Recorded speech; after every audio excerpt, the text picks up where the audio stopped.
So, here are my very early, before we even get any updates at all, thoughts on Storm Connections. Apparently, they're going to add the invite mode, but uh, I'm not sure why they decided to release the game without something that simple. I mean, I thought it would be kind of easy, but I guess not. And maybe that takes a lot more time than we thought it would. But basically, everything in this game, in my opinion, seems almost perfect. Because they actually put a lot of stuff in the game that I wanted. It's just that they botched the delivery and made a lot of things almost perfect. So, even though they advertise this game having history mode and you get to play all the past Storm games in one, basically. You're reliving the whole Storm story mode of Storm 1 all the way through 4. Yeah, that was bullshit. Basically, this game didn't focus on story mode at all. They had some of the old boss fights, not all of them, but that's okay because, you know, even though it's not focused on the story mode, maybe it's a game for people like me, the more competitive players, the people who like to play online a lot. Maybe it's one of those games, where it focuses more on those. Because typically these in-between games, in between non-numbered games like Storm Gens and Storm Rev, they add a lot to the battle mechanics and they're very, very focused on that instead of story. So, maybe it's gonna be like that, right? And even though they didn't focus on the story mode at all, because that story mode is complete trash, when I see people play the story mode who don't know the story of Naruto, they're like, wait, what? Why'd you skip so many things? Why'd that happen? And it's like, clearly not a game for them. Although, honestly, that might not be too bad at a time period like now, because I hear a lot of people aren't caught up on Boruto. They're like, out of it and like not really following the story, and honestly me included, because I don't read that stuff, man. I don't know what's going on right now, but apparently a lot of stuff is going on right now, and a Storm 5 to make people catch up, that might actually be kind of useful. For the community real quick, because nobody's listening, nobody's reading, nobody's watching anything Boruto related, man. This is not taking off like Naruto was. It's kind of like the GT, like the Dragon Ball GT of Naruto, it feels like. And honestly, back in the day with Storm 2 and Storm 3, I caught up with Naruto with those games, man. Those are very useful games for catching up with the story if you were left behind. Like, they actually did a very good job with the story. They captured so much of the emotional moments and everything. I was crying at the parts I was supposed to cry at. Like, they actually did a very good job. So Storm 5, to help people catch up on Boruto, might actually be pretty needed. Although, maybe they might need more story, because I heard they only coming up with a chapter a month. So there might not even be that much material to go off of. I don't know. Maybe they're waiting. But regardless, this is clearly a combat-focused game. And, Gens had the biggest change of all, because you actually have movement now. Being a fast player actually meant something in Generations. Being a fast player in Storm 2 didn't really mean anything when you can't, like, chakra dash off of combos and cancel them like the way you could in all the other Storm games. It just didn't mean anything at all. And the substitutions. And then Rev had the counter. And this game, they added a lot of stuff to make it feel like real fighting games, which I actually appreciated. I just wish that they landed. I just wish that they stick the landing a little bit better. So, it's so annoying how they did that. Like, for example, right, skill-based matchmaking. That's something that a lot of competitive games, a lot of games with ranked have. Skill-based matchmaking. You can't just, and I know you've seen this in previous Storm games, you can't just farm off of noobs and people who are just just starting out their Naruto Storm online journey. They're all bright-eyed like, oh boy, I hope I can have fun. And then they just get completely demolished by you. You're just there sitting on rank, fighting only the scrubs, just so that you can increase your win record or your BP or whatever. I know you've seen people do that. I mean, it was very clear by looking at people's like info card and record back in past Storm games. Like, okay, bro, come on now. You're good, but you're not like 99 win percentage good. Like, come on now. Like, who is out here doing that, man? And it's like so many people did that in the past that I always thought to myself, man, why don't they have skill-based matchmaking, right? Where it's like other games where if you're playing ranked, you play people around your rank, and you know you can't back out. And they actually did all that stuff, but they kind of made it awful because you can't have a system like that, and you don't punish rage quitting. For one, that's a big no-no. How are you gonna have skill-based matchmaking when people's skills don't really align with their BP points? It's just not right. And plus, what's the point of me fighting someone around my rank if they can just rage quit and not get punished for it? In fact, they benefit from it because, you know, they get to keep their points. And I'm just like, shit out of luck. Like, oh my god. All that effort wasted. That's the most annoying feeling in this game. Having all your efforts wasted. And another thing, I was talking to Don't Lose the Fear about this, but if we're going to have that kind of matchmaking where it's skill-based matchmaking, you should also be able to do like what you do in Fighters, Dragon Ball Fighters, where you can filter out being, okay, only blue bars. Because if you're going to be forced to play someone, they better have a good connection, you know? They better have a good connection. So a lot of games do this. Some games even like filter out people who are on LAN. Like they have a wired connection and like have a wireless connection too, and it's like, wow, a lot of games really put a lot of effort into that stuff. And you know, you should, because if you're gonna force someone to play, you know, do it right, you know, like how most games do it.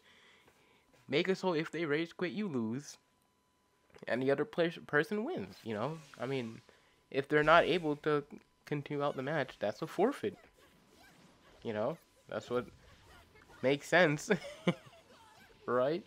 It can't be that hard, man. Like, what is actually going on with these people developing this game? They actually put a lot of damage scaling in the game, too, which is something else I really like. Because, like, again, a lot of real fighting games have that. And it's really cool because it makes it so that you can have optimized combo paths. You know, getting a good amount of damage in a good amount of time, you know. Which is really nice. Because there's a lot of stuff that connects into everything now. And it's really nice. Although I feel like this is another area where they botched the landing really bad. Because, first of all, there's damage scaling on everything besides poison.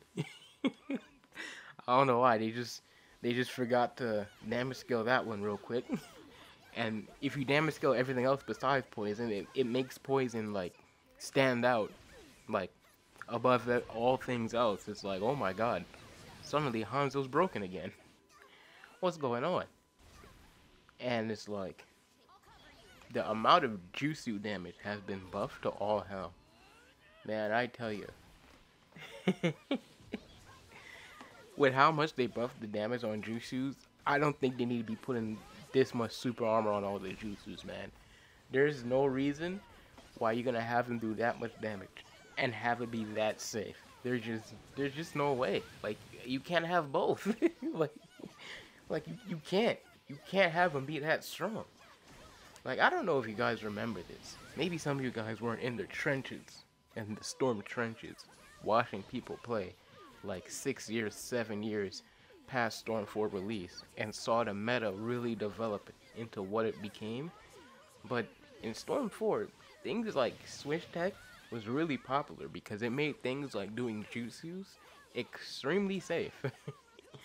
So it made it like this weird thing where jutsus were really popular in Storm 4 like metagaming because it was so safe that you could just throw them out and it's like this endless wall of pressure. Like, some jutsus which is really good, and you can just keep doing them and make them more safe and even restore some chakra, because if you did the switch tech correctly, you get the chakra back. So it's like I get to be safe, I get to have the chakra restore. It's like, why wouldn't I just throw out a juice? I mean, what's the cost? What's the cost? I just need like 2 feet of space, and then I'm good. It was that safe, and it got kind of annoying to the point where people were saying like, "Yo, this is a really spammy game, Storm 4." Like, it devolved into such a spam fest, and it was like, this is not fun. So I was hoping that, the very next game will improve on this, but they actually made Jutsus have insane amount of damage and an insane amount of armor. So it actually got kind of worse. So it's like, if you didn't like Storm 4 for that reason, you're definitely not gonna like Storm Connections at all. Like, it's just so much more bad. And personally, I don't mind playing someone who's like using like top tier characters or top tier like kind of tactics and stuff like that, as long as they give me the tools to deal with them. And there's enough movement in the game, I feel, where you can like kind of like bob and weave through all that stuff if you really put in the effort to be that guy. And have like real life Sharingan and an Ultra Instinct and be like, okay, I know now is the time to go in and stuff like that. I don't really mind playing all that stuff, but it does get too overbearing, even though it is doable, Like, it does get overbearing, and to the point where it might not be that fun for like 99% of the people playing. It's really overbearing to fight against someone who's just spamming a lot of jutsus in this game. It's insane. And matches still crash randomly, by the way. Have you noticed that?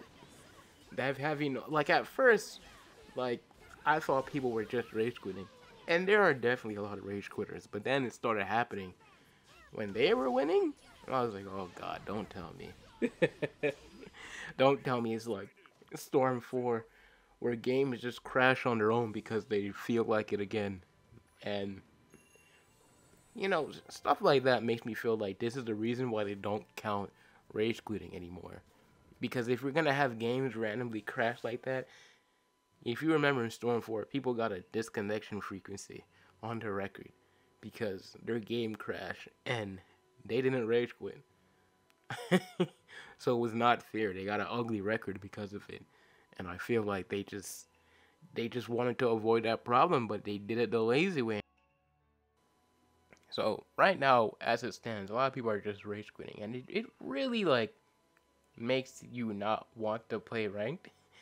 And it's so funny because playing ranked is kind of the only thing you're forced to play now, which is the most soul-sucking mode. Because it's with randoms. It's not your homies. It's a bunch of randoms. They're all playing. They don't know you, so there's no like camaraderie. They're doing what they need to do to win. And like I said, like, I don't mind doing what you need to do to win as long as you have the tools to go through that stuff. But it is soul crushing when that's the only thing you can do. When you can't invite your homies, have some fun on a game. That is insane. Bro, I don't know when that invite button is coming, but it actually can't come soon enough. It really can't. And I was so hyped, man. I'm telling you, man, I was ready to do stuff like hosted tournaments and do like first to fives and first to tens or whatever and all the competitive stuff. But I feel like everyone's enthusiasm kind of just flew out the window, like within like a day or two of the game being out. Because like everybody's kind of saying the same thing, like, bro, this stuff is like soul crushing, man. Already, like, I'm already tired of this game. And it's only been like a few days. Because we're forced to play ranked, the most soul crushing mode. It drains you quick. I mean, like, if there's no like real ranked implementation that other games have. Punishing rage quitting. Seasonal, regional, seasonal like leaderboards. So you can't just boost to number one in one season and then just be there forever. And it's like all this stuff. Maybe you can have like what Dragon Ball Fighters does, where you add new ranks after everyone already reaches the max rank. They add new ones that you can do, and they keep doing that, or just something, man. Just something that makes it seem like you're actually thinking about this stuff. And as a matter of fact, we actually don't know what top level gameplay looks like in this game, if you think about it, because we don't actually have the ability to have competitive players link up and do a full proper set. So we actually don't know what that looks like. Real top level play. It's impossible to do that right now. Like it actually can't be done. Like so we actually need that for the community, man. But yeah, man. This is just my thoughts on the game so far, and I need those new modes quick.